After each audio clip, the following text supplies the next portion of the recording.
How would your business look in 12 months' time if you were obsessed with your client's experience? Today, I sat down with Jon Blum, the co-founder of Infinite Green, a business that obsesses in making sure their customers, their clients have the best experience possible, helping them consult and optimize their business for efficiency and customer satisfaction. This is episode 83 of the Grappling Growth podcast, essentially a masterclass in how to put your clients and customers before anything else within your business. As entrepreneurs, we all experience challenges in our business journey. I'm Testouri, and the Grappling Growth podcast is my attempt at documenting my entrepreneurial journey while building my brands. I sit down with fellow entrepreneurs, understanding how they grapple with growth. I hope you find value and enjoy. Jon, good morning. Welcome to the show. Morning, Joe. Thanks for having me. You're welcome. Jon, I'm curious, what does growth look like in your opinion? Growth, great question.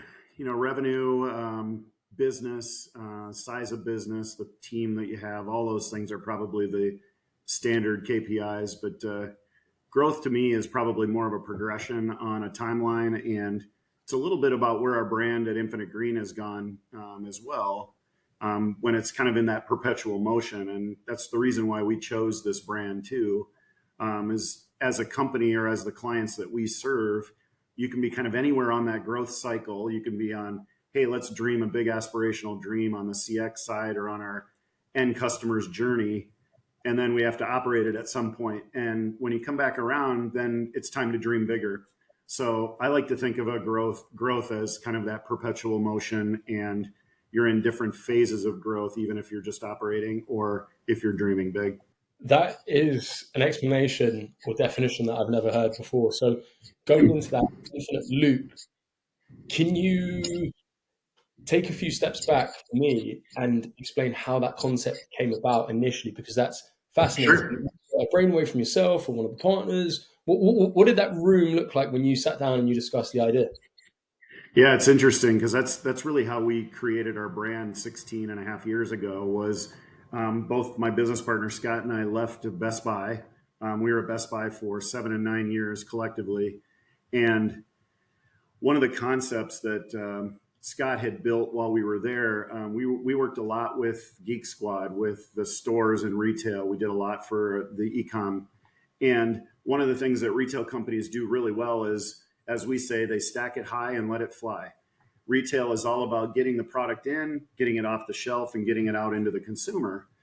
And when we listen to our customers, a lot of times we would hear, I'm not ready to buy something new yet. I want to make sure I'm getting the most out of what I have today. So we came up with this concept of this loop and said, hey, if you're on, retail companies do that, stack it high, let it fly, great. But there's all this education, and am I getting the most out of it until I get to that inflection point of, okay, now I need to buy something new because I've gotten the most out of it, or I've outgrown the capability or the technology that I had. So when we started Infinite Green, we said, I really think, and it was in probably the worst recession of our generation, knock on wood, in 2009. And we said, the companies that survive out of that trough of the economy are going to have to do things differently with their customer, with their employees, and really kind of thinking differently about the experience that they have. So if you think on the left-hand side of the loop is really CX and how you define CX and how you define that journey for your customer and create those aspirational markers. And sorry, when you say CX, you mean customer experience? Customer experience, sorry, yeah. And really thinking about that journey is a little bit more than just the feeling of what, your customers are getting. It's more of, how are you interacting? What's the operating model that builds around that? But on the other side would be more of how do we operate what we just promised to do? And so inevitably, when you come back around, then it's time to dream bigger. And so our clients could be anywhere on that continuum. And so when we started the company, we said, we want to build that infinity loop into the model. And when we started looking at URLs and websites, we found Infinite Green Consulting was available. So we took it. And what would, from a customer-centric perspective, let's say there's a brand new entrepreneur, and this is where I think a lot of entrepreneurs go wrong. When they're just starting their business, naturally they need money. They don't want it. They're in a place where they have to get to X% run rate. And I think the lesson that I've learned through not being in entrepreneurship for as long as you, but for 8 years nearly now, is when you put the customers first, most of success is a byproduct of that. So, is there any golden advice you could give to a new early stage founder or startup who wants to focus on customer experience? Are there any tactics that you use to really get the best out of the customer experience for your clients and customers? Yeah, great question. I think, there's two things about that. I'll start. I think the reason why it's so important is there's so much focus on the technology today. There's so much focus on AI and technology and what's the right answer for the right capability that we need. And if you take a step back and say, what, as a company for our clients, where are you trying to go with your business model, your experience, your growth curve? You want to double the size of your business in X number of years. Like, what are all those things put together? And when you sit back and go, if we can really take time to really define what it is that we want from an end state on our journey. So what does good look like in 5 years from now, or at the end of this story, what would be a perfect model for your customers, your employees, and your business? And that gets companies to really start thinking differently about, okay, now we can start talking about tech, or now we can start talking about all those processes that you have internally that helped you build the company to this point might not get you to that next point. So don't let the technology define your process. Don't let process define the experience, and then build and kind of re-engineer around that first. And so the advice I would give any company that's kind of starting up in that model is focus on where they want to go and who they want to be as a client, as an experience, as a journey, before you start investing in capabilities and start thinking about carrying over process that might not be good for you in the long run. Mm-hmm. One piece of advice I always say to newfound entrepreneurs, I think they model what really successful businesses do, which is great. It's good to look at Yep. what companies do, but they try to think or emulate what they're doing at that moment, as opposed to looking Right. at there are 100 steps up the ladder. What do the first 5 steps look like? And with that in practice, and maybe this is a younger man's perspective, but they're Mm-hmm. in the thought process of, I want to find the scalable solutions to my business. Whereas, and this is what I found time and again, is when I roll up my sleeves and I work directly with clients and I do the unscalable, unsexy Yeah. of business, that's where I get the best results, because that feedback for me is one of the best indicators of how good is our product. And looping back to your first loop, it focuses on customer experience. Right. Right. No, that's great. I think, one of the things that a lot of newer companies that ask us kind of those same questions, they're looking for the shortcut, right? And Mm-hmm. I would be too if I were starting up, right? And Mm-hmm. those unicorns happen once in a big while, right? I mean, you can strike lightning in a couple different ways, but that's not typically the route. Certainly not the route that we took. And rolling up your sleeves, digging in, and really being specific, not trying to be too much to everything, to everyone right away, and being really core focused on what you're really good at or what you really want to be good at, is to me. And then there's no real substitute for digging in, rolling up your sleeves, and doing a lot of really good kind of hard work and getting a lot of feedback from your clients or customers or potential customers on where it is that they see you could provide value. And the story I like to tell people is I could put 10 retail companies in a row, and each one of them would have a different strategy, a different appetite for investment, a different appetite for speed of change, and a different appetite for just change in general. And so all of those companies might have retail as their backbone, but really the people around that, the way that they react, how they've defined what experience they want to get to, like what we talked about before, their destination journey. All of those things, whether they're defined or not, is really why companies that might be in the same vertical are different. And so when you're thinking startups or thinking long-term, very mature businesses, challenges on different sides, but there's no substitute for rolling up your sleeves and just pounding through it so that you have that core DNA within your own model, and you're not trying to mimic somebody else's success journey. Mm-hmm. So, given that advice there, and if you could wind the clock back a little bit, what's a piece of life advice you'd give to 20-year-old Jon? Ooh, um, I think don't wait to start your dream. I started this company with my business partner when I was 40. And to be able to do something like that, I thought, when we had the opportunity to do that, waiting is just thinking about the inevitable that you aren't taking action on. And waiting, in my opinion, it's much easier to risk and start when you're thinking about it and when you really want to do it. And again, that's convenient when I've got 16 years under my belt. But a couple of things I would say is don't overpunt your coverage. Make sure that you live within the means so that money doesn't become the only driver in what you're trying to accomplish. And make sure your dream has really clear definition so that you can go after it, and then just be wavering on getting to that dream no matter what. And don't let people tell you that you're not going to be able to do it. Because we were told you're crazy for starting a consulting business in the recession and nobody's going to want to pay you for anything. And when we sat down and really started doing that, we got some pretty big projects right out of the gate because we thought small, acted big, and then went after it, and we're unwavering on until we got them. Some would say tiny giants. Exactly. That's a great, yeah, it's much better way of saying it than I just did.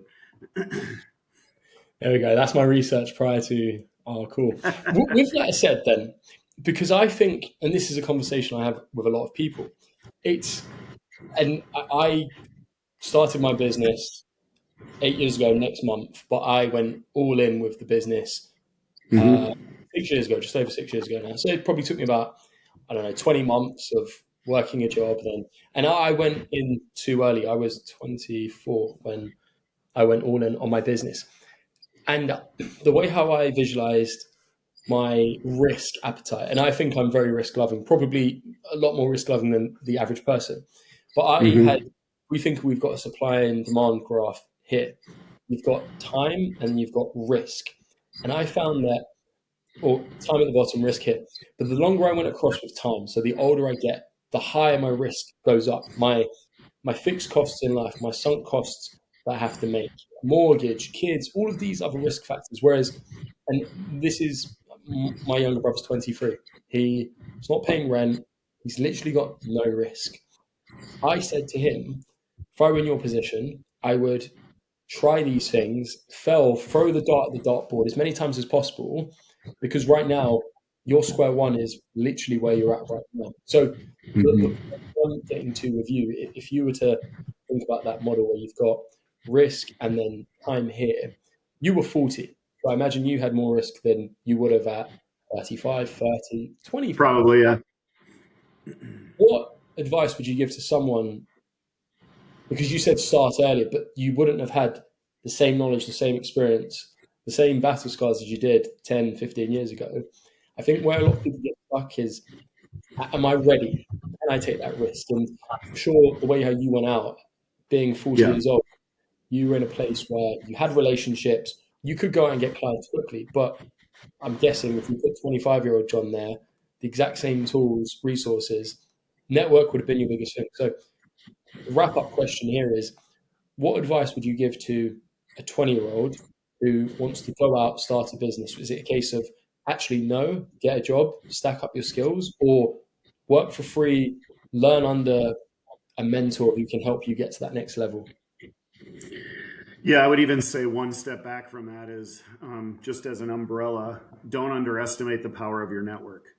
One thing, that being at Best Buy when Scott and I were there in the early 2000s, it was right when LinkedIn started.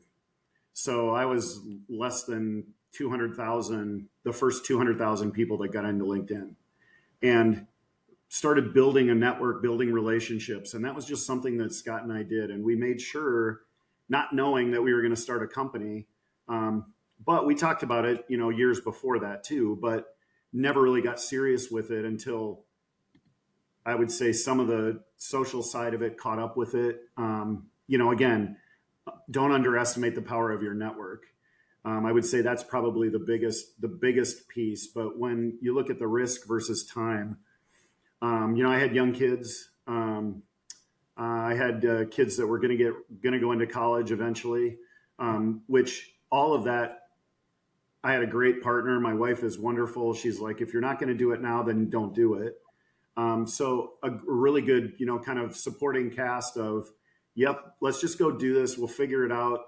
And one thing that my wife Cindy always tells me is, we never should worry about the money. We'll just go work and make more, and if we need it.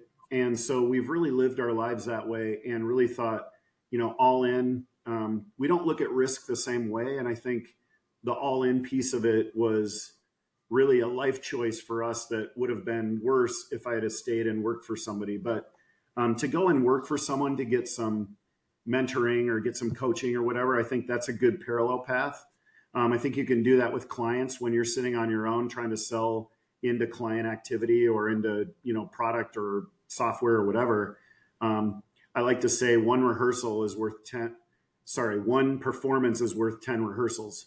So if you think about it, you practice your pitch speech in front of a mirror, get your 30-second elevator pitch down so you're crisp and clear about what it is that you're trying to do. But if you're standing in front of somebody that says, okay, you got 30 seconds to tell me what you want, you better be ready. And one performance is equal to 10 rehearsals. So the more performances you get out there, you might get shut down more, but you learn very quickly whether or not you're wired for that, or whether you can do it, or whether you have the intestinal fortitude to do it as well. And I think all those things were things that I just have that personality where I want more feedback. I want people to tell me something that I don't know about the business. And I want people to tell me why my pitch doesn't work for them or does work for them. And I think just getting in front of people in that critical feedback loop of critiquing and those kind of things, I think if you're not wired around that and you don't like to be let down, or you don't like to be told that there might be a different way to do things, probably startups are probably not for you. I read something yesterday which I think summarizes your point to an extent, which is the biggest losers are perfectionists. And essentially, what they were saying is, if you're a perfectionist, you're rarely ever going out there and risking it, being told no. Whereas Yeah. the person who is unpolished, you hit your 80% and you say, that's it, that's enough for me, I'm going to go give it a go. And as you Yeah. said, perform, perform, perform, perform, perform. And it's so okay to fall flat on your face. And the way how I see it is, I would rather fail 100 times, die on my sword, than die on my back and just go, well, I never gave it a go. And we know the quotes about uh, go to a graveyard and you're going to see all broken dreams. I can't remember the quote, but Right. people Yeah. who've got dreams that have just gone on a tombstone. And the reality is we are all going to die, and we don't know Mm-hmm. when, we don't know what's going to happen. And it's a case of just maybe this is me getting more philosophical, but living life to the fullest. And your quote there, that you sat down with your wife and said, all in, I fully believe in that. Yeah, I agree. And I think you don't have to feel like you're all in, but you have to commit to yourself to be all in. And then again, that learning process, like we talked about before, there's no substitute. There's no simple, quick way to get beyond that other than to go through each of those. And every time you talk to someone, share about what you're thinking, how you're thinking about it. The other thing I was going to share with you too, when you asked that question, is um, get a good outside person who's been successful in business to evaluate how well you're doing, striking the right balance between strategy, aspiration, investment, like all those things that go into making a business. I think, kind of back to what you were talking about earlier, is it better to have a mentor and coach and kind of be coached through?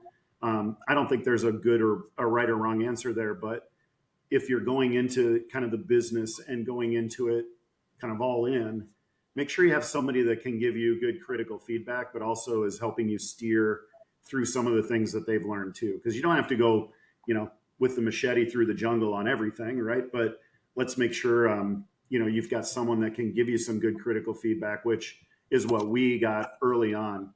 Was like, oh, you guys can do all these things and you're really good at all these things because of how you've been exposed and because I was 40 and had a little more life experience. But pick a really, strong lane that you can go and deliver to. And then when you make your first million, branch out, and you make your next million and branch out a little bit more. And I think it's almost the antithesis of risk within the model, but I think it's a right way to grow and right way to stretch what it is that you do.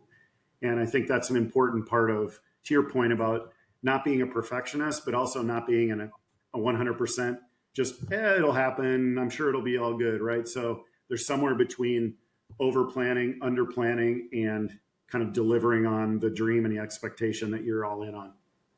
Was Abraham Lincoln who said, "Give me 6 hours to chop down a tree, and I'll spend the first four sharpening the axe." And I think what that summarizes to me is plan, execute, plan, execute. And every time I've seen, I don't want to just say every time, but quite often, the times when I will do stuff in business that fails, quote unquote, it's because I've just got such a murky plan. I didn't take the time and I was just shooting from the hip, went out. But what Mm-hmm. I find, one of my favorite rituals is to, I can see them in front of me. I've got two little notebooks.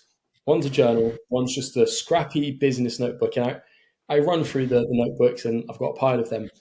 But one of my favorite things is to go to a local coffee shop, sit down, and just write all of the ideas, the thoughts that I have. And normally, I sit down for an hour and a half, 2 hours, and you can feel the brainwave happening. And you just write just a load of rubbish on there.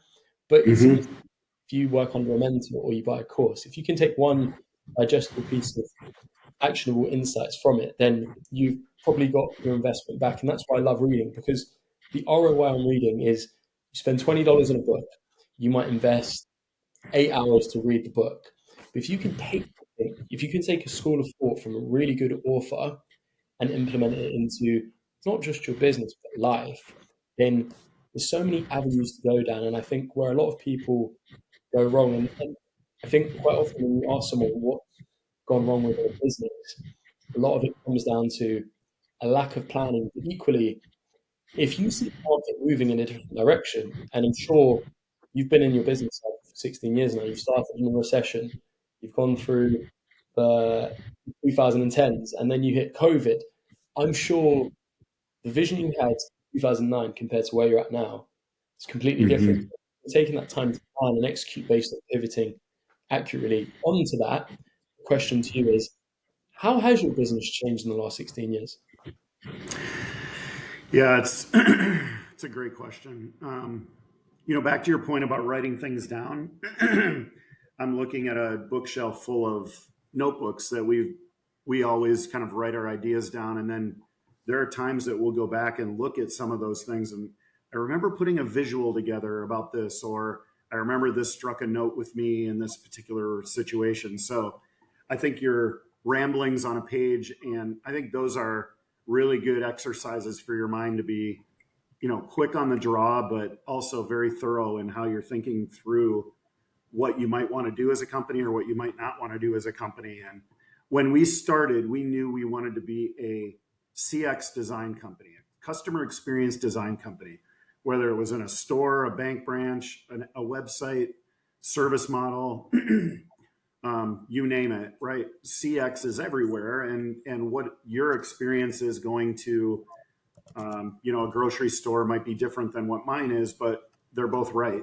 and they're both right in what we expect, and both potentially right in what they deliver.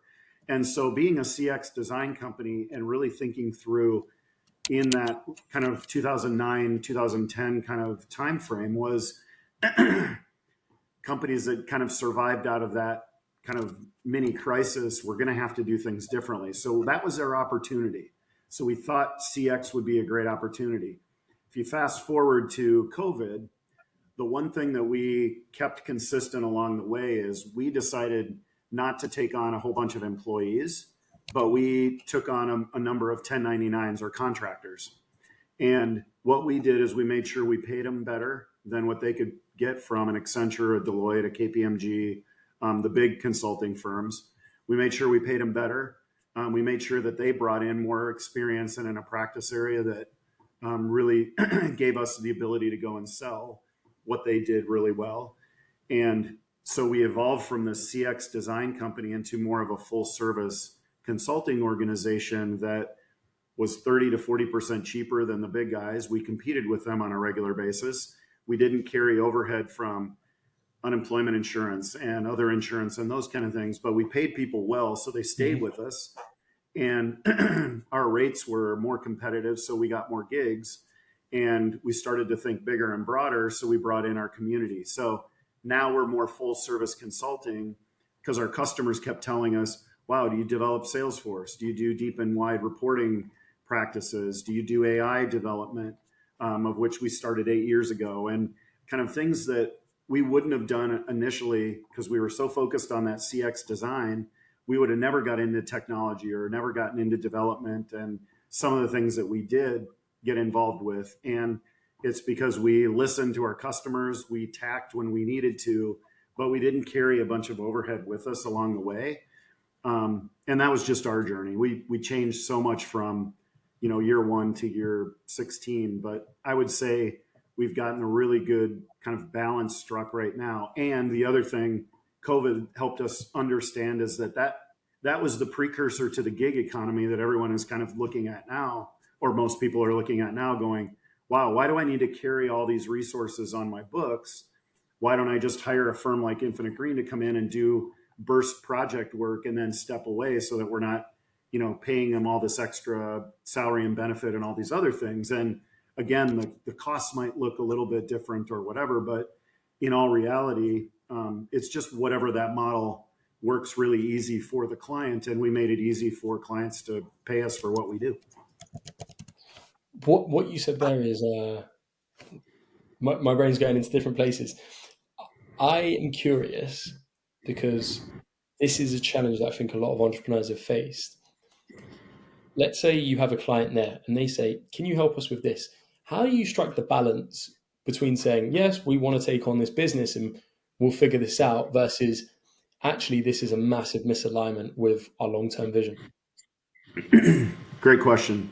I think what we do really well, and to balance the reality of where they're at versus kind of the practicality of engaging and letting us help you along the way, is you can't go from here to here without a couple of steps in between. And we talk a lot and we tell a lot of stories. Our stories, we've had 350 plus clients in our 16 years, and almost all of our business is from referral. Client we do business with goes to another company. They come back and go, hey, remember when we did this thing over here? Let's do that here. So we have a good reference model, but really where we're at with, the way that our clients really react to us is they trust us because we tell stories that are practical in their journey. And we're not trying to tell them, well, we worked with 50 other retail companies or 50 other financial services companies. And if you do this, this, and this, you're going to get there too. We typically say your problems aren't unique to you. They're just challenging to you because you're wrapped around the axle about them. And we can come in and help you get unwrapped really well. And back to my first point, what kind of destination are you trying to get to? What's your time frame, and how can we take your business goals, your 100,000-foot marketing message and brand, bring it all together so that everyone in your company can write themselves into that story and feel like they belong to the transformation that needs to happen. And it's, in our opinion, it's never really the best advice to go in and say, you're 100% wrong, you're going to fail if you don't hire us, because they might hunt and peck their way to get there eventually. We talk about speed, accelerators, and how far up the ladder do you want to go? But we'll help you define those steps. We'll help you prioritize it, and then we'll stage and sequence the activity in your, back to my point about your appetite for change, appetite for investment, appetite for just, in general, the speed of which you do things. And we blend all that together and put a very simple proposal and very simple message together and say, if you want to go from here to here, here are a lot of from to things that you're going to have to work through. We'd love to help you with those, or here's the cookbook. You can go cook the recipes yourself. And 9 times out of 10, our clients ask us to come help them with that process. Hopefully So that answered your question. it does, and I think that's a great uh, 3 minute masterclass for a lot of people who are looking and they're in the consulting space of fundamentally you're positioning the transformation, you're the guide. We want to keep the client the hero and work on executing on their problems and saying, here you go, here's the, as you said, cookbook. One thing that I love about Infinity Green is the authenticity of your brand. And talking about Thank you. cookbook, and I can see the kitchen behind, and we spoke about you've got the furnace, you got the punch bowl, you've got the kitchen, you've got the golf course. So I mean, it's probably a team member's paradise to be there. If you were to describe the business as a meal that you could put together, how would you describe the business? A meal to eat? Yes. Um, What would Boy. you be? A nice tomahawk steak, or are we going something a bit more adventurous? I would say probably something a little bit more like jambalaya. So if you Um, think of jambalaya I, as being a Cajun Creole rice dish that has a whole bunch of different ingredients in it that on their own are kind of bland and boring. But when you bring it together and bring in the right kind of sauce and the right kind of spice, um, I think we bring in the right kind of sauce and the right kind of spice into things that are non-sexy sometimes, change management and helping people define kind of from here to here. And a lot of that stuff is just, it's not strategy. It's just blocking and tackling around things that feed you. And so that meal would be something that's, probably very complementary to a dish, almost like soup or whatever, that brings a bunch of ingredients together, but with the right touch, the right effort, and the right perspective, becomes a 5-star restaurant kind of meal. And I think that's why we attract the people that we attract to work with us, and we attract the clients that we have, because it's accessible. It doesn't feel like you're throwing out a $100, 100-pound note to whatever just to get in the door, but it's something that you're going to get fed really well when you walk through the door, and the experience is going to be unique every time you do that. And that's Infinite Green. okay, hands up. I'm from across the pond.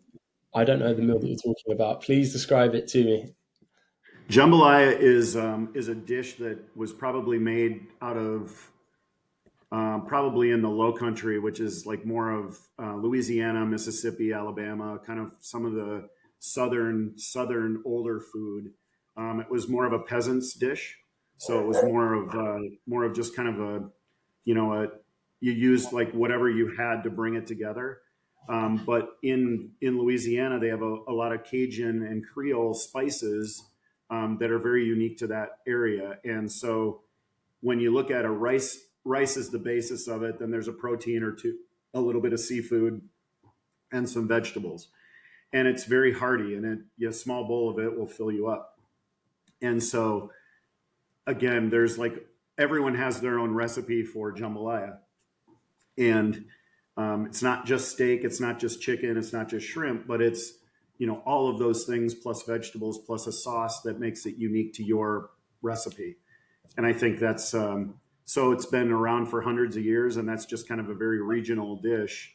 But it's something that brings all the uniqueness of all the people that we work with. We have people in England, we have people in Latvia, we have people in Pakistan, we have people in the US, and kind of all over the world. And I think that's just very indicative of our brand. And if you come to Minneapolis or Minnesota, Joe, I will feed you jambalaya. And if you like rice and protein together, and a little bit of a sauce and a little bit of spice, I think you'll enjoy it. I've Googled it and it looks delicious. It looks like paella. Yeah, very much like paella. It's just, it doesn't have the crispy rice underneath, and it's not as elegant with the big pan. Usually you're doing it in a different pot, but very, very similar. Wholesome, hearty Louisianan food. That's us. Yeah, and we're very salt of the earth kind of people. I mean, we're Midwest, U.S. folks. I think we're a little bit more. We're flyover state, so people from the coasts fly over our state. But we have a lot of really strong family connections. We're very we're very family oriented and we're very tight with our client relationships, and we tell stories, as you can probably tell. Absolutely. That's just our brand. So, taking a look at the brand and the business, for you guys, how do clients engage with you? Is it a case of you've built that brand, you've got that name, people come to you, you've got your network, but what are the other pieces to the puzzle that helps you stay present, front of mind, and grows the business? That's a great question. One of the things that we've done since we started back 16 years ago is every Monday is Biz Dev Monday. And whether it's formal or informal, for years, Scott and I would sit down at the table in our office and go, all right, which clients do we want to target? And that quickly evolved to, all right, what companies would you love to work for? Let's look up companies. Let's not look at opportunities in the negative sense. Let's look in the positive sense. And let's really, is that yours or mine? Oh, so let's look at companies that we'd love to work with from a brand standpoint. So let's pick Apple because they're a global company. I'd love to work for Apple. I love their culture, their brand, their approach, their mission, all of those things. And then we start talking about where is it that their experience or where is it that their business model doesn't match what their mission and vision is. So we would do biz dev all the time. And so now informally or formally, we'll sit down and do pipeline management or we'll do those kind of things. But the way that we get companies to engage with us is super easy. And we learned this right out of the gate in 2009. Make it simple for companies to engage with you so that you can build trust, have a good value exchange to begin with, and then work on the long tail of project work and more of where we make our money. So just like in a grocery store, you might have milk in the back corner. So you have to walk through the whole grocery store to get there, which means you'll buy more produce, you'll buy more things that are higher margin. We make it super easy. We do a lot of fixed bid, low cost assessments that give people that, hey, here's where I am today. And my point before, if you're trying to go from here to here, here's a simple way to stage and sequence that from to gets the ball rolling a little bit. That might be a very small fee that we come in and do fixed bids. So we'll have skin in the game. The company will have skin in the game. And then we'll go from there. And like I said, 9 times out of 10, we'll get that longer project work out of it. That's what we learned early on. And I think that's, one of the things that has driven our engagement process and making it easy for companies to go, oh, I can strike a $20,000 deal with these guys. And I liken it to if you got free tickets to go see a concert at the O2 or whatever, and you went, all right, I get free tickets, and it starts raining. It's just raining cats and dogs, right?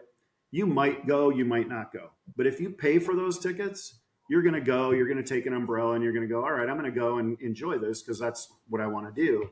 And I think that skin in the game on both sides. There's so many companies that in our space that say, well, we'll do a free assessment and then you can engage with us after that. I don't think you get the same with that. And I also don't think that from a commitment standpoint, the people that are doing the assessment are in the value exchange piece right away. And we want to give you value day 1 or day 2 versus month 1 or month 2. And if we can continue to do that, that seems to be the way that we drive a lot more of our business and a lot more trial within our brand to go, hey, do you guys also do program management? Do you also do web development? Do you also do CRM development? So it might start very small and very specific, and it branches out from there. And that's how we've built our brand over time. That's powerful advice. My 2 biggest clients have come through that exact method. We initially communicated to them, engaged with them, and then it was a real low ticket offer. I think it was $1,000 thereabouts. Mm-hmm. That was it. And it was a case of, let's show you in the front end what we can do. This is Right. what our proposition looks like. You're going to get something tangible that you can execute on within the business. And you can either decide to use us to do that, or you go away, find someone else, or do it yourself. And I think Yep. serious business people, they look at that and they think, fair enough. And as you said, it's skin in the game. It's whereas Mm-hmm. what I found is a free report, a free strategy.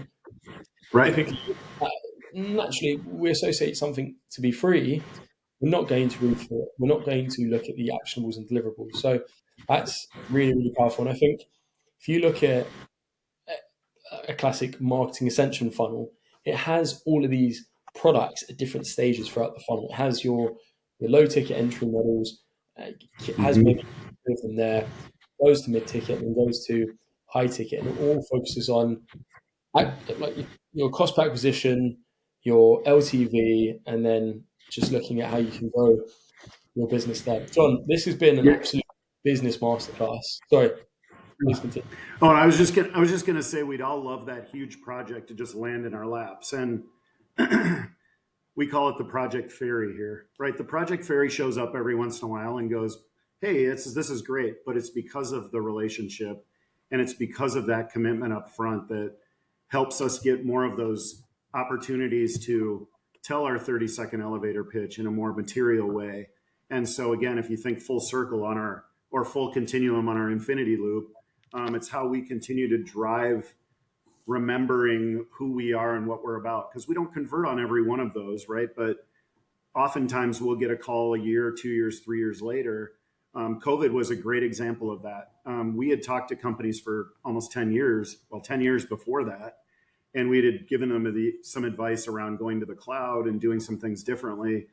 And when companies that didn't go to the cloud with their communication systems or their CRM or whatever hit COVID, we had so many companies call us and go, "Hey, remember when you told us that one thing back in the 2010, 2011? Can you do that for us really quickly? Because we're all going to be remote now for COVID." So it reinforces the fact that I think we're on the right track, and any mini crisis should drive customers to you for more advice and more trust. And if that's not happening in your startup, figure out a way to build more trust, or figure out a way how to build that in your own brand if you're not a startup and you're kind of struggling.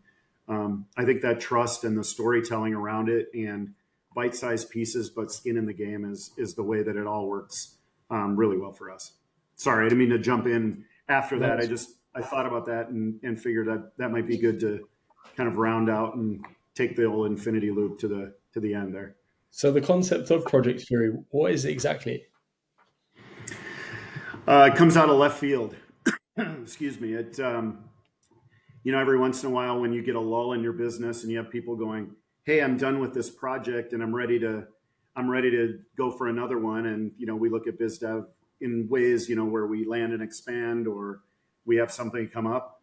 A relationship from years ago might show up and say, "Hey, I know you guys. I've watched you on social. I watched some of your live podcasts and some of those things, and I really need that help now." And it just shows up out of the clear blue. We didn't reach out. We didn't do anything, but we fostered that relationship years ago. We've kept in touch. And that network, back to what I was talking about, focus on your network and really build that network. Don't burn bridges where you can, and keep that network and keep fostering it. Keep promoting content like what you're doing, Joe. I think what you're doing is fantastic. I think it drives the right message. You're not looking at the outcome of being something that drives your monetary brand, but these kind of conversations and relationships build your network in kind of a many to many way versus that, hey, going out and connecting with people one at one time, or one at a time on LinkedIn. And you got to do both of those, right? That's how you and I found each other. But wherever you can accelerate and do those many to many relationships, I think just continue to reinforce how you need to be prepared. And that's how when the Project Fairy shows up, then you kind of all celebrate and you go execute against it, and you kind of check that one off and wait for the next one to happen.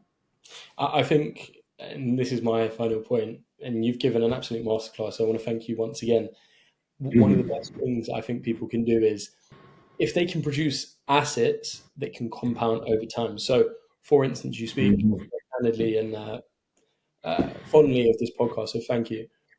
But producing this, it does so many things. It can build a one-to-one relationship, as you said, with the guest, but also it's a piece of evergreen material that goes out online, and this can communicate to people. So that it does two things: one-to-one relationships plus goes out, and then as time goes on, views always go up, they never go down. If I've had 10 people watch it today Right. and another 10 people tomorrow, it doesn't stay at 10. It's always going to very, very Right. slowly grow. And I think that's where a lot of people can take inspiration from music. There are songs that were produced in the 50s, 60s, 80s that people still listen to today.